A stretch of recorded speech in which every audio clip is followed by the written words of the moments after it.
the government right now is trying very hard to take back public land to use that for housing and data centers and stuff like that, right? And so they're like, look, there's millions and millions and millions of acres of public land in the United States. Let's just take a good portion of this and use it for housing and whatever. But us as hunters, I'm sure other outdoor people that just love to be outdoors also are fighting, but we're fighting very hard to say, no, we're not giving you an inch of our public land. Because once that happens, once the housing development goes up, animals can't live there. Where are they going to go?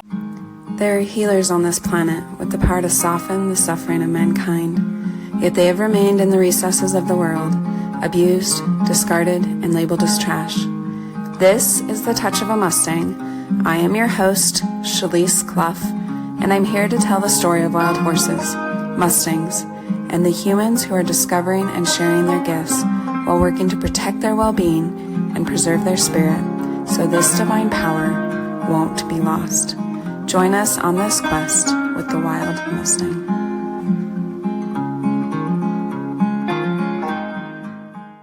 Let's start there. Where does that story start? What motivated you to change your life? We all get in this kind of go make money, create a living. To just all screw that. I'm not doing that anymore. I'm going to go do what I want to do in life. Yeah. I mean, you're right. It's, you got to have some money to like provide for a basic living, right? You got to have food, you need shelter, you got to make money. But you could definitely get caught in a trap of wanting or buying things you don't need. And now you have to make a certain amount of money to live up to a lifestyle that you've created for yourself, and you kind of trap yourself, right? So, okay, I want a newer car. Now I have a car payment. Okay, I want a bigger, nicer house. Now I have a big mortgage.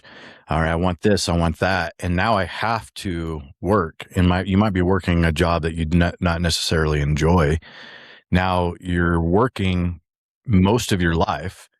They would call it, 9 to 5s, 5 days a week, which is a majority of your life, to buy the things that you want, pay for the things that you want.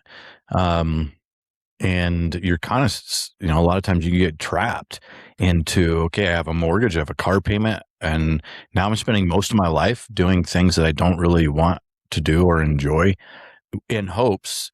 Well, then you're like, okay, I got the 2-week vacation. So 2 weeks out of your life, 2 days, maybe on a weekend is what you're actually living your life for. The rest is like working to live, right? Working hard, doing something you may not enjoy to make enough money to live, and you're living to work. So it's like this cycle, like this hamster wheel of I'm spending all my time in my life to make enough money so I can live, and I'm living to work, right? So you're living for your 2 weeks or your weekends and 2 weeks a year. And hopefully, like, the goal is like, okay, I want to retire. When I retire, then I will enjoy my life. Then I'll do the vacations. Then I'll do this and I'll do that. But there's no guarantee you're going to make it to retirement. And there's no guarantee there is a retirement, especially nowadays. Right. And then if you actually do make it and you're like, you can retire, and then a lot of times you're too old and body's broke down and you don't end up doing anything and enjoying retirement anyway. And how many years do you have in your retirement? Like, I know a lot of people that pass away just a few years after retirement. So you like worked your entire life just for what? So anyway, I know I'm rambling about the hamster wheel of working and doing things you don't enjoy to pay for life, which your life is just working and doing things you don't enjoy, right? So anyway, I like, for my own story, I've always been a bit entrepreneurial, meaning like I've always kind of just owned my own little businesses and never really worked for anybody else, which was super enjoyable because I can kind of set my schedule and do what I want when I want. But if you guys are entrepreneurs or own your own business, you may leave a job that you're working 40 hours a week to go do 80 to 90 hours a week yourself, and you're for working income that's not guaranteed. Yeah, and no money's guaranteed. Like, no one's giving you a paycheck. You're creating it all. Yeah. So I've always been entrepreneurial, but in my 20s and 30s, I built quite a few businesses. I actually had a retail sports nutrition retail chain. I franchised it. We had like 26 locations. I started creating my own supplement companies. I had a meal prep company. I had a hunting company. I had a gym. I had a content creation company. So I had a whole bunch of different companies that I was doing in my 30s leading up to hitting 40. And at some point when I hit 40, I'm like, man, I am just stressed out. I am thin. Just because I own a bunch of companies doesn't mean I'm making any money. I'm, making enough money to survive, and I'm not enjoying what I'm doing. Like, I'm not enjoying my life. So at that point, I had a family. I've had one kid at that point. I have another kid now, but I made a huge move and a huge risk of saying, I'm going to stop doing everything that I'm doing. So every business, I either sold what I could or closed the other ones just to go on cool hunting adventures. That's all I wanted to do. And I always hunted my entire life, but I kind of felt like that time closing in of like, okay, maybe I'll do it when I get older and retire. Well, the type of hunting I like to do is very physical in the backcountry. And, who knows if I can, and I talked to so many hunters that they could finally afford it, or they could finally do it because they have time in their life, but now their body doesn't allow them to, and then they don't get to do what they want. So I hit 40 and I closed and shut everything down and just started going on cool adventures. And I spent all the money that I had made on any businesses that I sold very quickly, and then had to figure out how to monetize and make money doing hunting. So let's see, I'm 46 now. So 6 years after that move, I finally figured it out, and I'm able to sustain my hunting lifestyle, my family, and I've got it figured out, or for the time being. Who knows what the future has to hold. So, all right. Tell us all the secrets. What secret do you want to know? What was that transition like? You had a family, you have a wife. She's just on She's board with you going hunting all the time, staying home, taking care of the kid. How did that all play out? It's not all rainbows and unicorns for sure. Like, it was a big adjustment.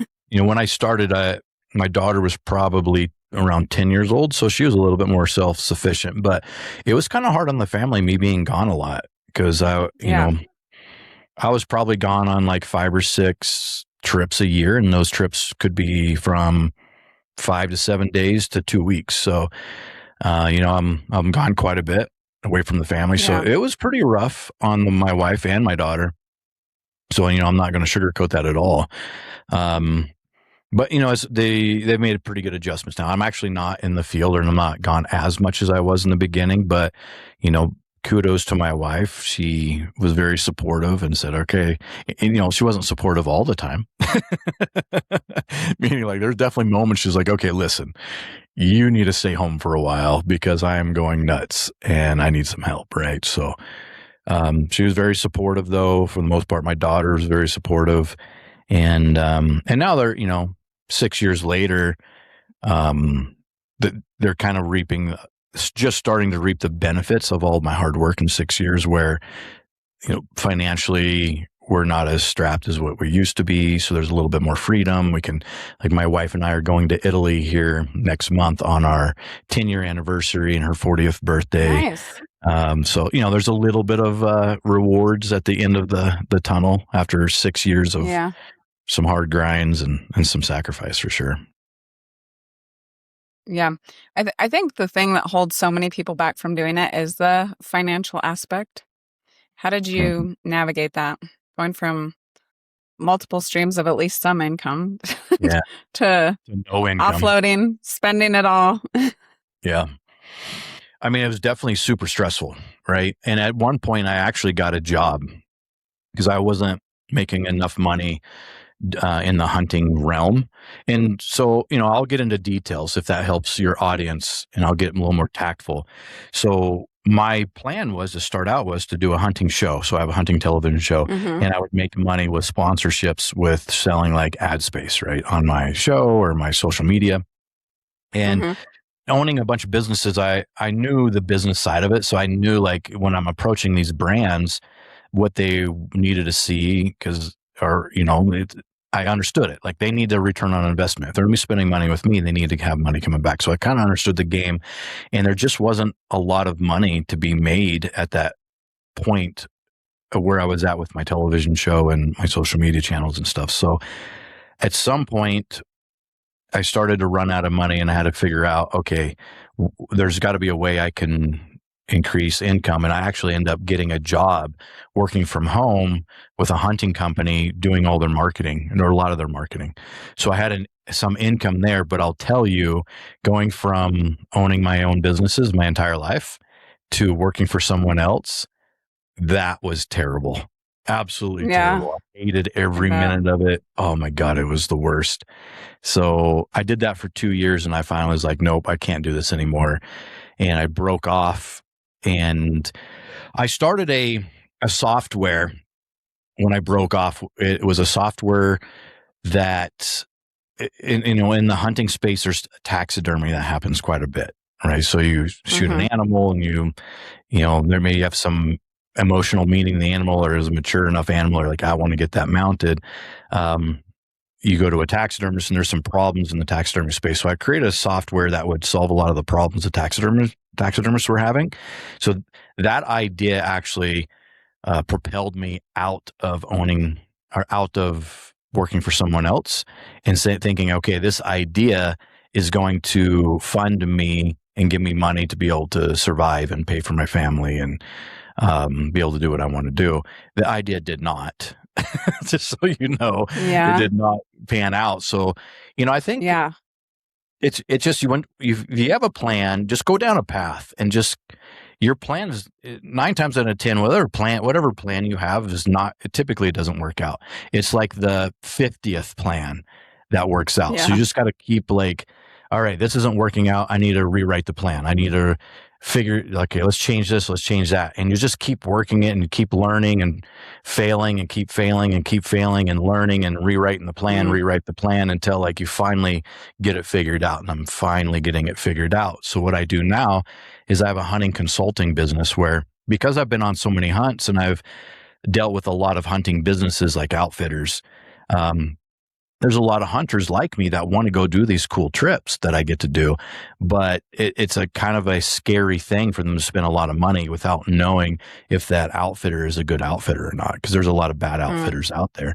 So my consulting business is me talking to a hunter and say, what are you looking to do? All right, let me find the right outfitter for you, the right hunt for you, the adventure, and I connect you. And then by me connecting, I get a fee for doing that from the outfitter. So that is doing really well now, and we finally got it figured out. Yeah, nice. How has that impacted your life, having made this big jump to actually doing what you want to be doing in life? Huge impact. Like, in my 20s, I had freedom because I was doing what I wanted to do, meaning like I own my own businesses. And again, I'll preface, it's not like when you own your own business, doesn't mean like you work 2 hours a day and you go play and have fun. Like, you're typically working way more than you would with having a job, right? But if I really wanted to not work for half a day, I could do it without having to ask a boss, right? So I always had that capability.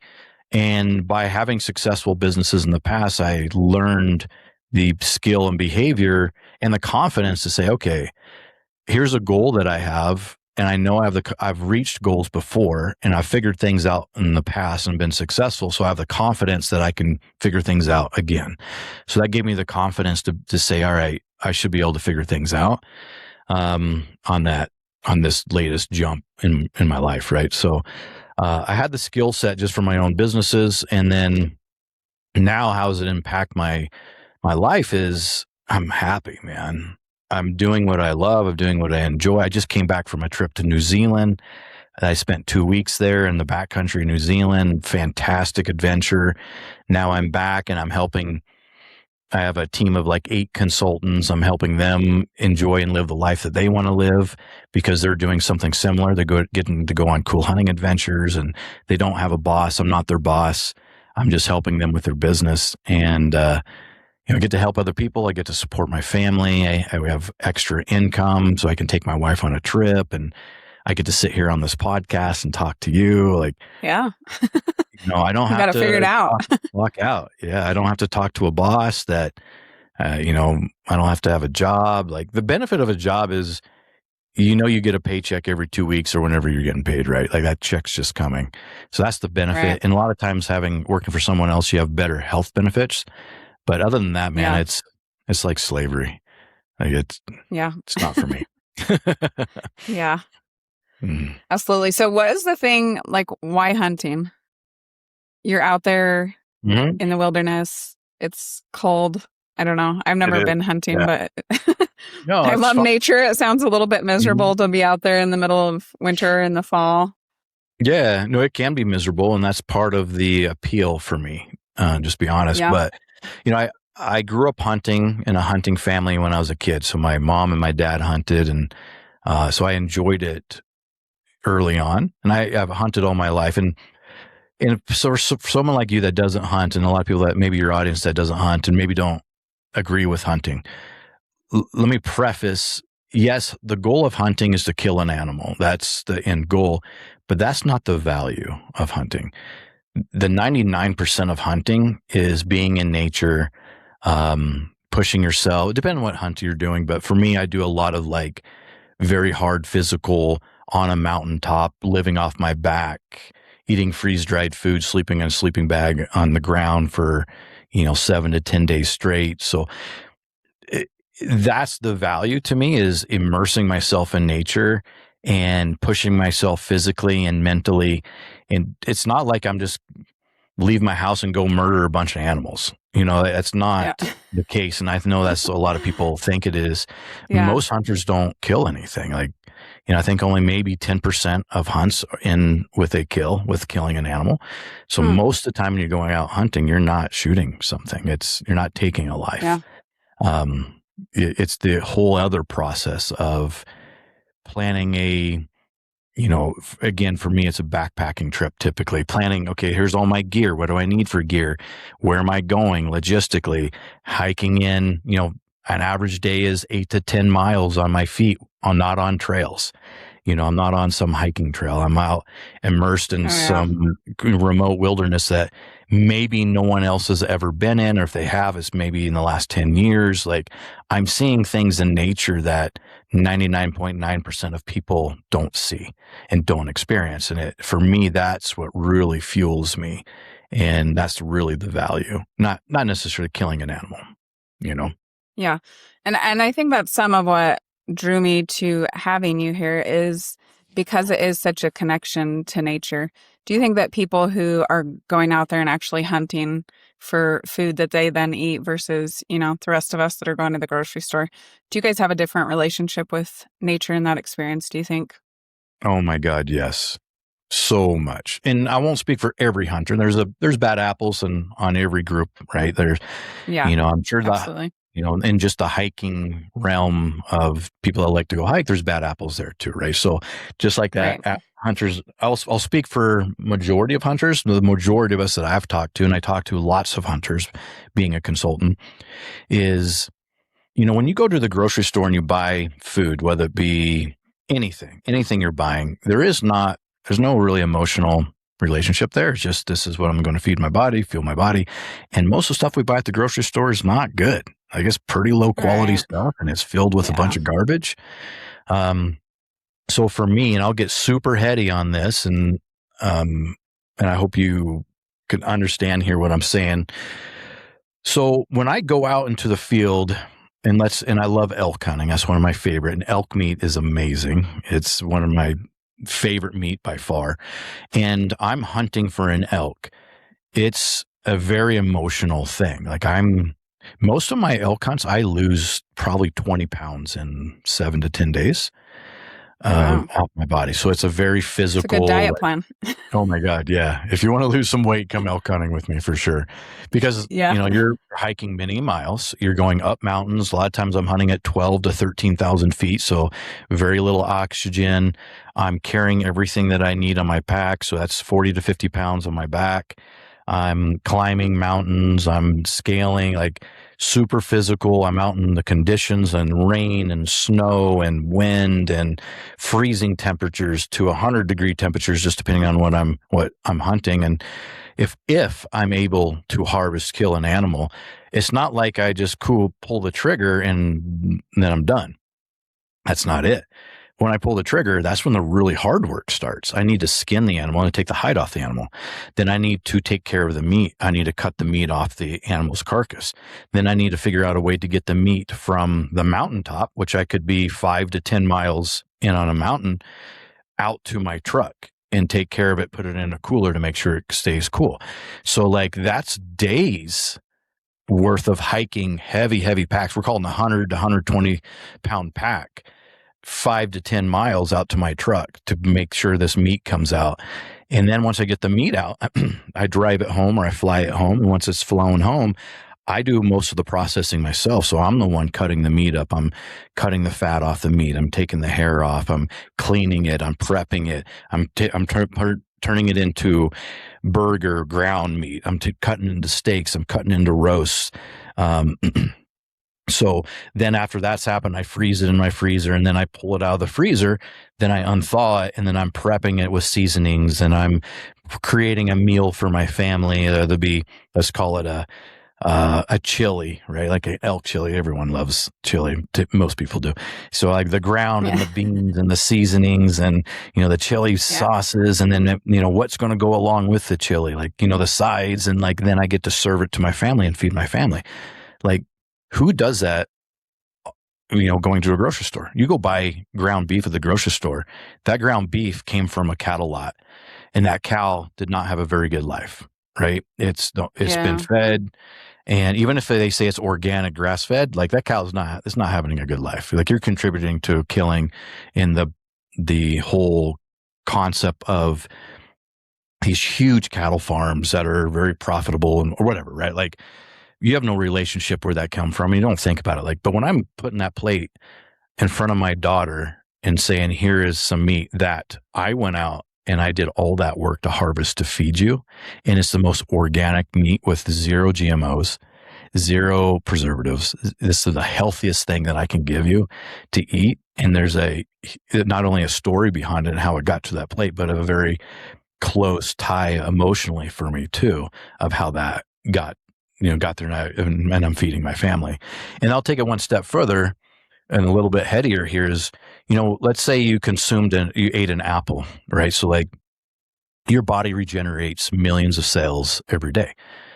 Correct? I don't know if you guys listening understand that information. So every day your body regenerates cells, whether they growing hair, fingernails, new skin, dead skin falls off. Like your organs, like everything is regenerated. You're creating new cells. And how do you create a new cell? It's by the fuel, by what you put in your body. So if I eat an apple, my body takes that apple, uses the fuel of that apple to create my body, right? So that apple literally becomes me. So if I'm on an elk hunt and I kill an elk, I take that elk's life, the body of that elk, I take home, I consume it. That body of the elk actually becomes my body. Like that's the truth. So that's a very spiritual thing for me too, and a very emotional thing. And, so the animals that I harvest not only fuel my family and feed my family in a very organic, clean, healthy way, but they actually become us too. So. Yeah. And I think that we're so far removed from the realities of life in that way and the life cycle because, for most of us, we're not going out and climbing a mountain to get our dinner for the dinners for the next 6 months or whatnot. Do you look at hunting as a sacred experience? It's super sacred. Absolutely. I was going to touch on what you just said. Like, most people don't climb a mountain to go get their food, and I don't have to either. I can go buy food at the grocery store. So, and a lot of people are like, you don't need to go kill an animal. Just go buy your stuff at the grocery store. Well, if you're a meat eater, you're still killing animals, right? If you buy a chicken, that chicken had to die to feed you. Even if you're a vegetarian, you're still killing animals. Like the farmer had to plow the field, which killed mice and rodents and took away habitats for other animals to live and feed on. Like, it's still happening, whether you like it or not. But back to your question of, is hunting a very sacred thing for me? It absolutely is. And I'm not a very religious person, so I don't worship and study the Bible, but I know there's many Bible verses in there that state that basically animals are here for human consumption. And I won't state them because, again, that's not my knowledge. It's not my expertise. So, but as far as how it's spiritual for me is, and again, it's not like hunting and taking an animal is not an easy task. Again, maybe 10% of people that go on a hunt actually kill an animal. So it's a very difficult thing to do, especially when I'm bow hunting. That's very difficult. And it seems that in order for me to harvest an animal, everything has to happen just perfectly. And that typically is not really something I can control 100%. I can do everything that I can do myself. I can try to put myself in the right position and do the right things, but I still need a little bit of help to get the animal harvested. And I don't know how your listeners are going to feel about this, but I really feel like anytime I kill an animal, it feels to me that the universe, God, creation, whatever you want to call it, is presenting that animal for my consumption. I would not have been able to kill that animal if I didn't have a little bit of divine intervention there, because it's so difficult to do. So I believe that there's a very spiritual universe part of that like offering. And then obviously I talked about, like, by consuming the animal becomes you. And, I do think very spiritually on it. It's a very emotional thing for me, for sure. Yeah. Tell us a little bit about some of the places you've gone. I was just looking at some of the videos you put out. There's one, I think you were in Africa, and you were talking to someone about an animal that had been killed and about how that will go and help feed the village and help finance the schools even from people that are going to have that experience. So that's one thing I saw. But what are some of the more memorable trips that you've had? Yeah. So I'll just talk about Africa real quick too. And, again, the side of this industry is not really thought about as the financial side. So we'll talk about Africa, then I'll talk about like the States. So in Africa, hunting revenue is a huge part of their economy. And when a hunter comes over to Africa, those animals typically, depends on what country that you're in Africa, but those animals are typically owned by the government. So the money that is spent a lot of that goes into the government, which is then used for roads, school systems, and stuff like that. Right. So that's a huge benefit of the community. But as far as even the meat, so we can't bring meat home from Africa. It's just too far to try to keep it fresh without it spoiling coming from Africa. So anytime someone kills an animal in Africa, the meat is donated to local tribes. The local tribes are not supposed to hunt because the animals are owned by the government. Okay. So they can't really do their own self-sufficient hunting to feed their family. So when someone kills an animal in Africa, that meat is donated to the local tribes. They love it because they're getting this fresh organic food to feed their animals. And most countries in Africa, they're very poor. And those villages are literally living in a hut in the dirt. And so, the money that's spent, that's going to go for schooling for their children or some kind of road system or somehow to benefit them. I'm sure not all of the money, but a good portion of it does. And then the food goes to feed their family. Like, hunting's a very big thing for Africa. Now, how does that correlate here with the States? So let's just talk about the species of animals. So I'll just use deer because most people understand deer, right? Well, I'm going to argue, me as a hunter and most hunters love the species or the animal probably more than even an anti-hunter does. So we'll take the extreme side of it. So an anti-hunter is like, don't kill these animals. Why are you taking this life? You don't need to, you guys. And man, I get death threats all the time from anti-hunters. It's crazy, but they're like, don't take this animal's life. And we understand. I understand don't take the animal's life, but I love the animal more than what this anti-hunter does. The anti-hunter doesn't understand the animal. They don't know the animal like I do. And I value more of the animal as a whole, as a species, rather than the individual animal's life. Like, in order for me, I take an individual animal's life, I feed my family and whatever. But in order for me to hunt that animal, I need to buy a license. That money of buying a license goes into maintaining and reassuring the species of that animal stays healthy and the habitat that that animal lives in is maintained. Without that money, that species of the animal would not survive. Not only is it the money, but now I need to buy ammo. Now I need to buy hunting gear. Now I need to travel. When I'm in a community, I'm spending money in the community. So all that money, there's taxes on a lot of our hunting stuff that goes back to conservation, of conserving that species of animal. I know it sounds weird and crazy, but by killing an animal or hunting an animal actually preserves the species of that animal.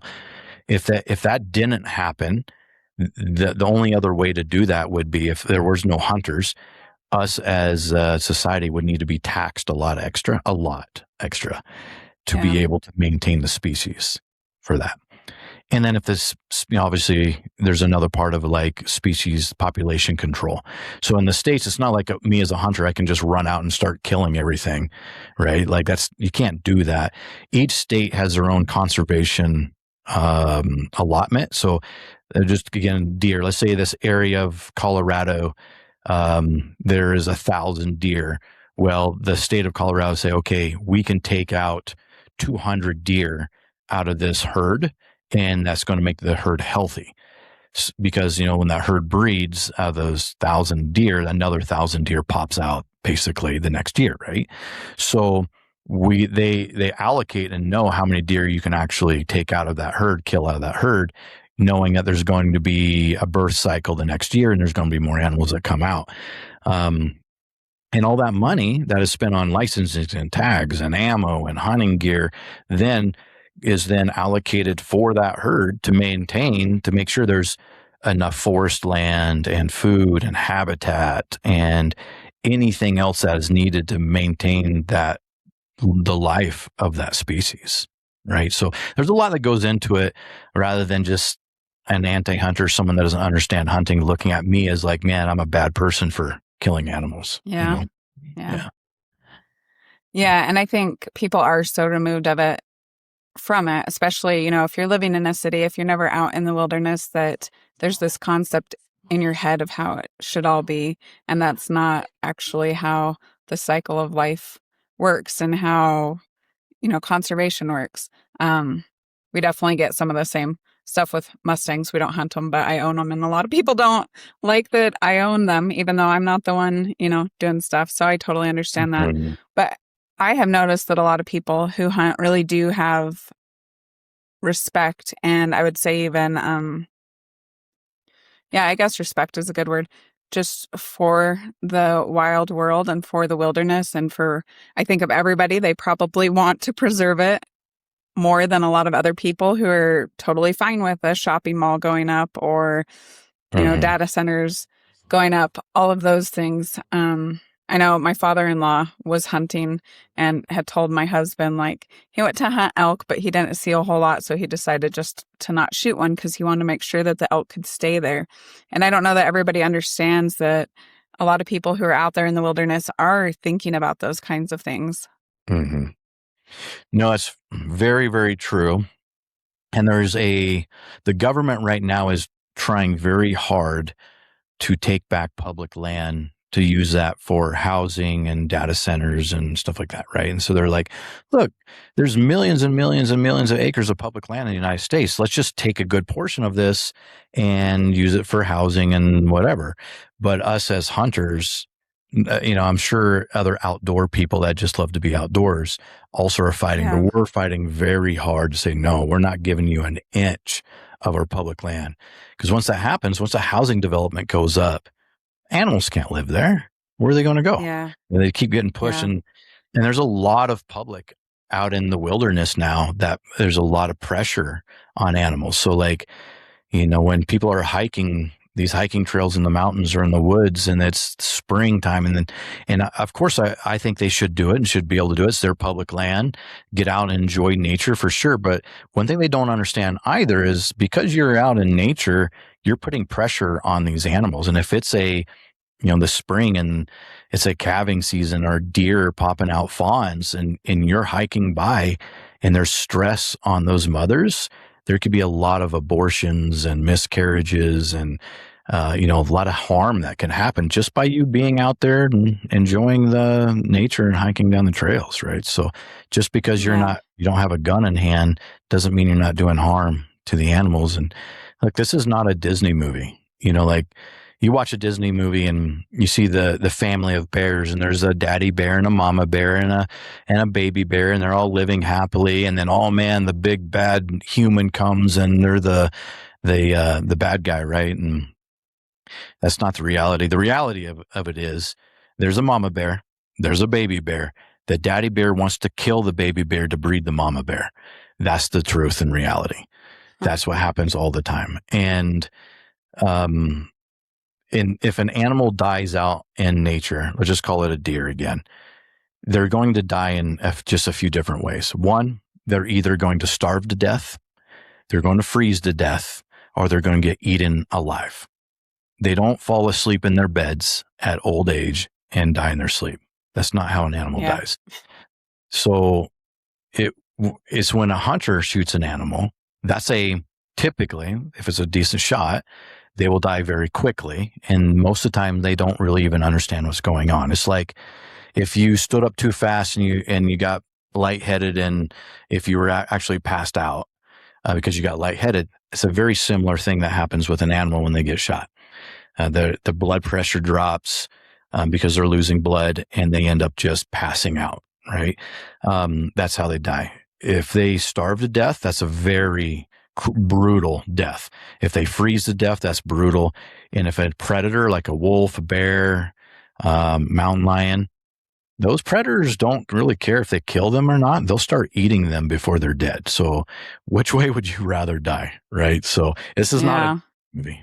Yeah, life is not a Disney. I mean, I think that's true. Nature is beautiful, but it's also, there's some pretty harsh realities out there as well. Oh man, nature is brutal. It is beautiful, but it also is very brutal. Yeah. You take a lot of other people on trips, is that right? Do you actually go with other people or do you usually just coordinate it? I don't anymore. I usually, I did own an outfitting business where I would take clients out on hunts before.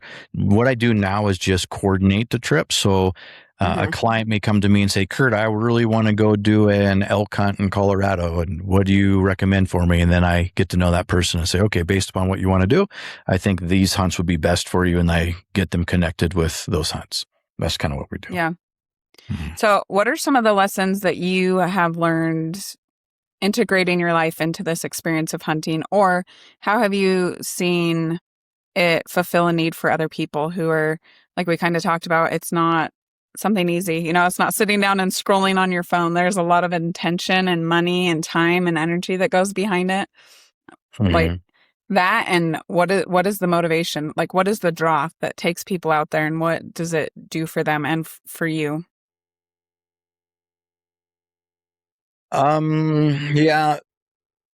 So first I'll start with, I think society is, as the technology progresses, society becomes softer and softer, right? As the convenience and speed of things, let's take 50 years ago, like your daily life 50 years ago or 100 years ago was a lot different than it is now, right? Like you're basically living to try to survive. You need to go chop wood or get water, make sure you have a fire, go find your own food. Like there was a lot of work involved and you had to be a pretty tough, rugged person to survive.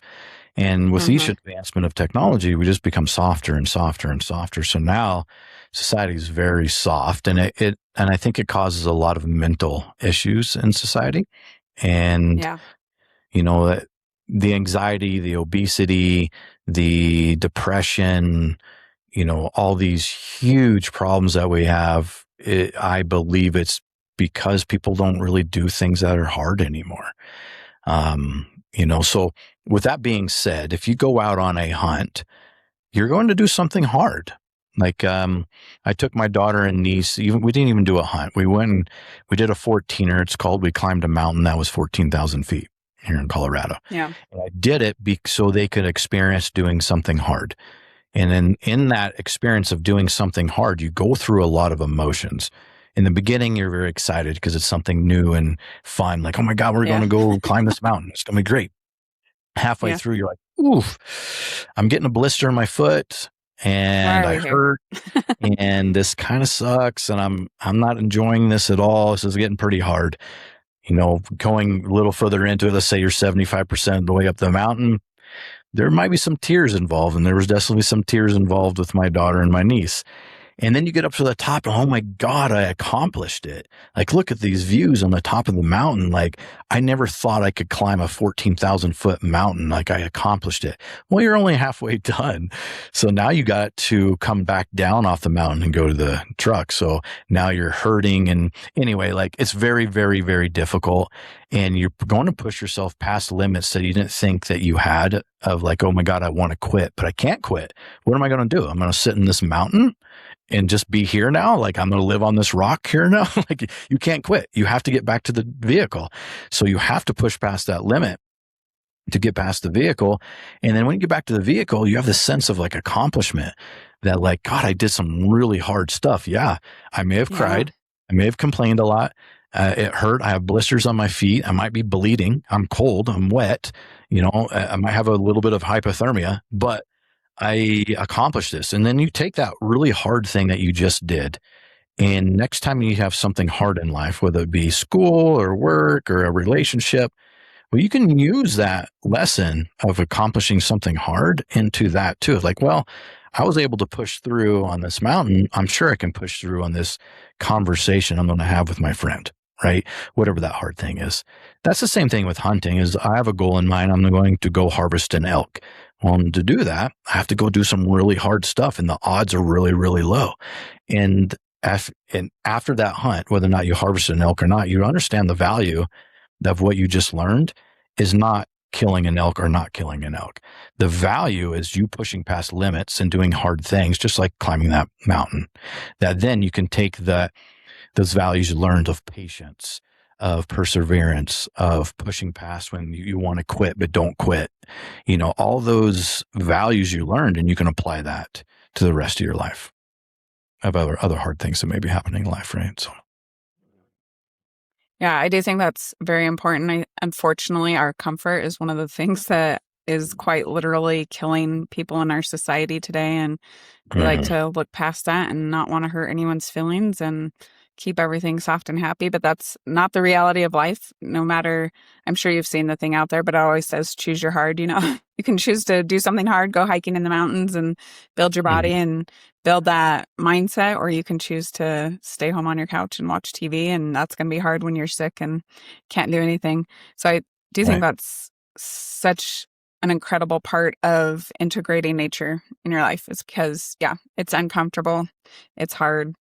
Especially, I'm sure if you're out there, I come home to my house after I'm in nature, but especially when you don't have a house to come home to. But there's also a lot of cleansing that happens in nature too. So there's a lot of science behind this of like electricity of nature, right? So like when we're at home in front of a computer screen, or a TV, or we're in traffic, we're in concrete jungle of the city, like humans were not meant to live that way. That's not. So when you're in nature, hopefully most of those things go away. Hopefully you're not on your phone, but you don't have the TV, you don't have the concrete jungle, you don't have traffic or smog, you're breathing fresh air. And there's actually a lot of science behind like just touching a tree and there's actually electricity, or like I'm not a scientist, so I don't know the terms of it, but like there's a grounding that happens in your own body, like physically. And on a science level, that if you spend some time in nature, there's a cleansing and a healing that happens. And then when you go, and especially if you've been immersed in nature, like actual immersion, I'm not talking about truck camping. Like there's nothing wrong with that if you guys go do it. When I say truck camping is like, okay, I'm going to pull my truck into a camping spot and pitch a tent. or I'm Yeah. going to pull my camper in. I'm going to sit in camper. Like, okay, at least you're doing something. But when you are sleeping on the ground in the middle of the forest or the mountains and you are immersed in nature days on end, that is a huge cleanse in your life. And I believe it's so healthy for you. Yeah. Have you personally experienced that or seen where that's changed people to just get away from all the pressure and stimulus that's all around us in the world? Oh, That's, yeah. the world that humans have created. Whereas when you go out in nature, it's not that constant stimulation like it is. Like there is, a lot of nothing going on is what it seems like, even though there's life and all of Mm-hmm. that. Yeah, for sure. And here's kind of the stages that you go through. Let's say you're going to go on a 5-day camping, hiking trip, right? We're not even talking about hunting. We're just going to go out in nature. Well, the first couple of days, you're going to have some anxiety because Yeah. you're going to be bored, especially if you don't have service on your cell phone. Let's just say your cell phone's gone. You're going to be bored. You're not going to know what to do with yourself. You're addicted to your phone. So now you're going through withdrawals of like wanting to be on the phone, right? So the first couple of days are tough, but after you get like past 2-3 days, then you start to like actually relax and calm down and like become happy, and like the stress relieves and the anxiety goes, and there's just a calming at peace. And then you like start using your imagination again, because most people don't use your imagination because you're always stimulated your brain. So if you're, even like, man, if you go, I see this all the time and I do it myself. I'm driving in traffic. I sit at the stoplight. Well, I start getting bored because I've been sitting there for 10 seconds with nothing to do.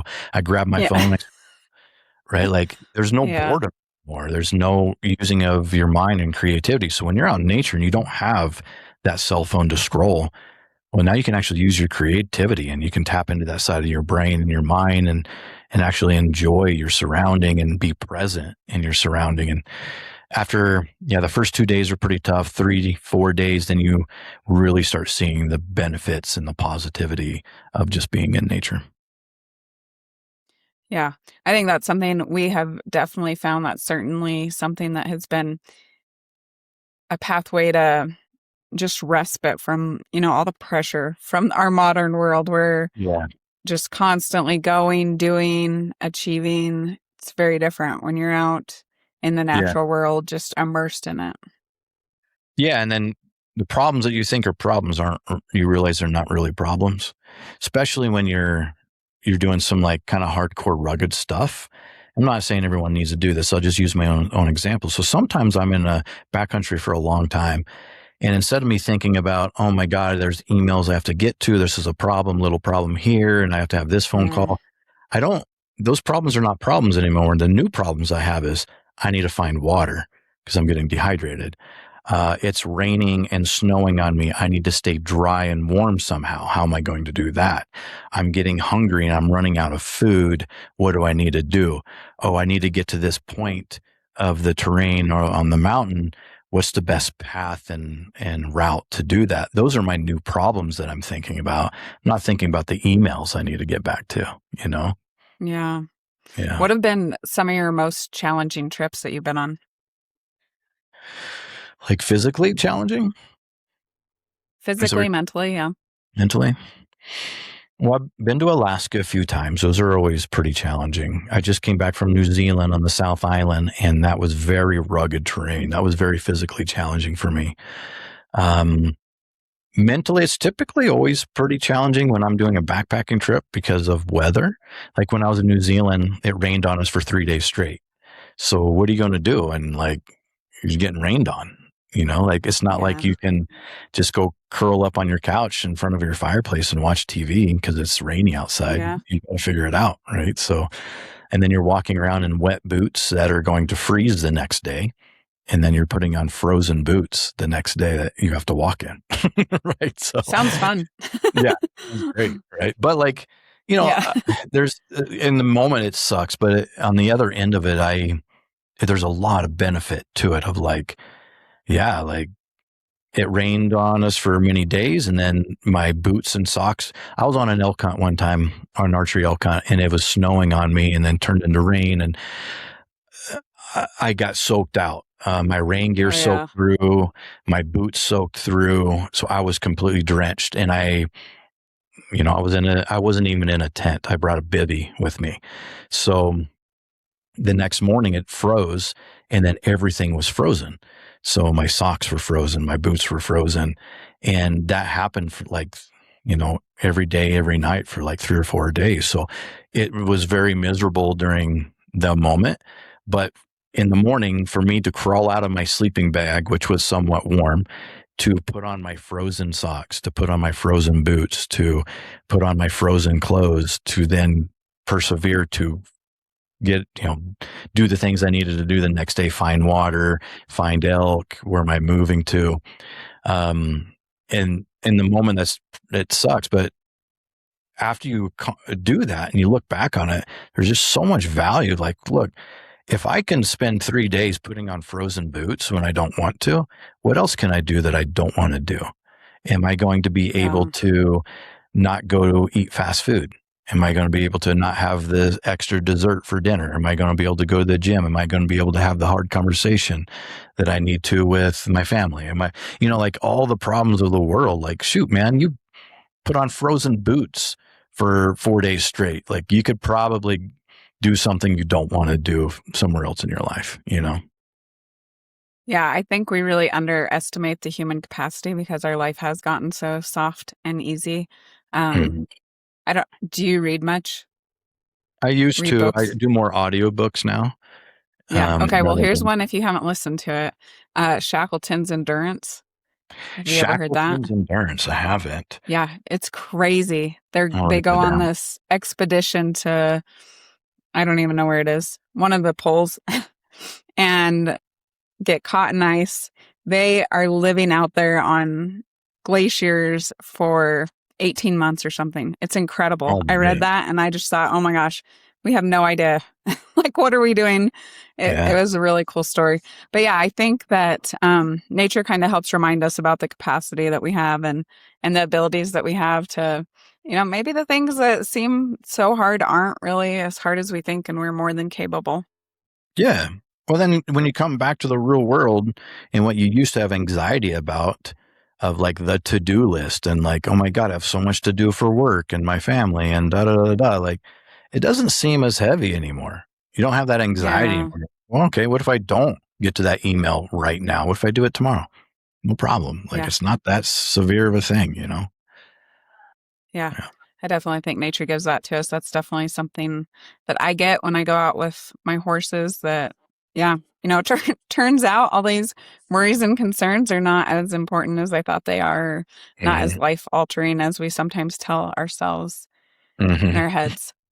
For sure. S- since you've kind of changed your life from frantically running several businesses to doing what you wanted to do in life. How has that, and spending, I am assuming, a lot more time out in the natural world and in nature and Mhm. in those experiences, how has that impacted you? I mean, on a lot of levels, like obviously, I enjoy waking up every morning, right? So I don't Yeah. remember the last time I needed an alarm clock to wake up, and I wake up Yeah. early because I want to get a lot done in a day.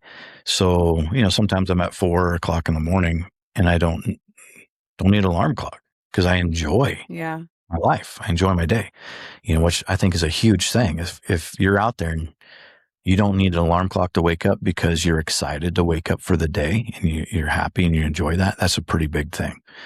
Um, Yeah. so just enjoying each day. And then I get to help other people, fulfill their bucket list adventures, which is super enjoyable.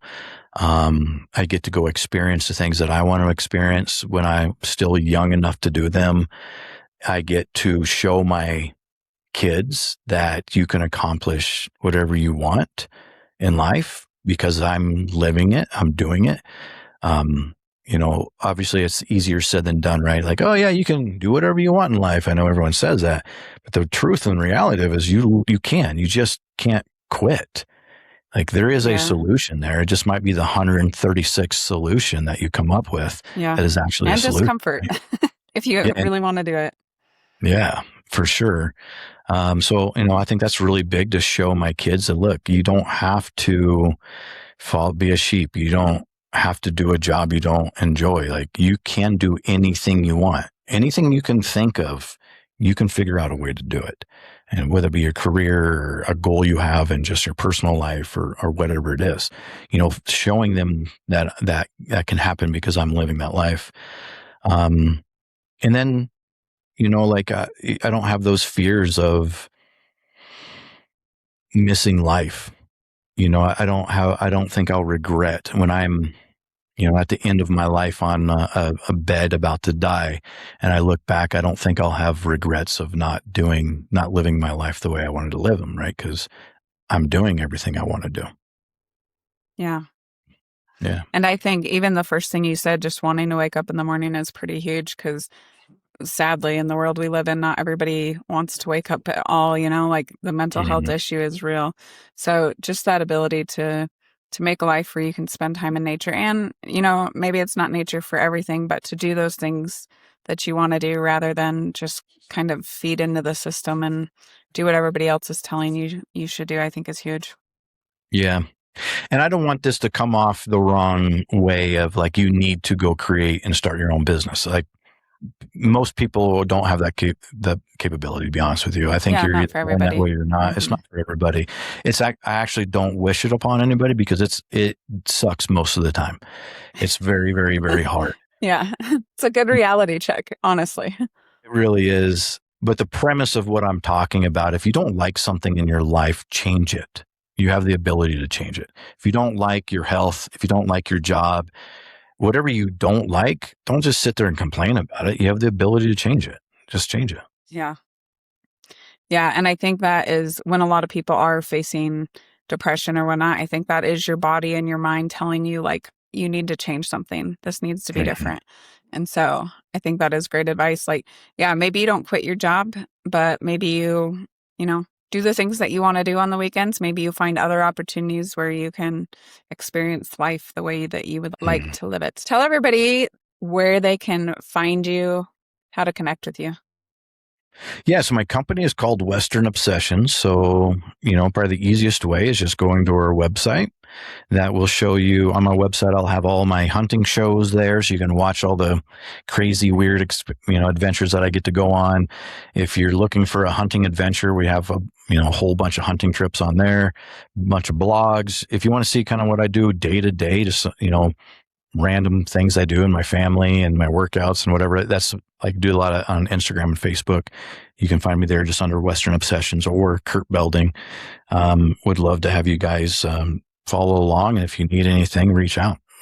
I personally DM.